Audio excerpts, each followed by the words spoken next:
Снег – это много красивых сверкающих снежинок, которые падают с высоты на землю. Зимой к нам на сушу ветер гонит облако со стороны теплых океанов и морей.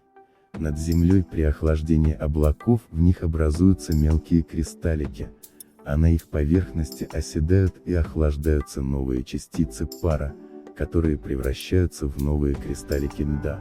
Этот шестиугольный кристаллик все время растет и, наконец, становится удивительно красивой снежинкой, которой мы любуемся во время снегопада. Если мы посмотрим на снежинку, на эту маленькую звездочку, через которую проходит солнечный луч, то мы заметим, что она бесцветна.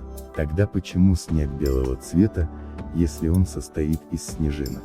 Потому что, когда идет снег, снежинки в беспорядке падают друг на друга, лежат однородной массой и становятся непрозрачными, так как не могут полностью пропускать через себя солнечный луч.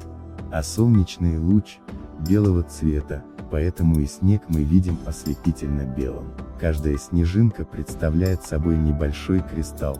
Когда ты наступаешь на снег, масса этих кристалликов сжимается, трется друг о друга и ломается. Когда мороз небольшой, то при наступании на снег снежинки кристаллики сжимаются. Но при этом часть снежинок тает и превращается в воду.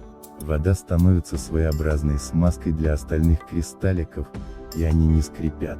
А вот в сильный мороз таяние снежинок не происходит и раздается скрип снега, шум от раздавливания снежных кристалликов. Причем чем крепче мороз, тем сильнее звук.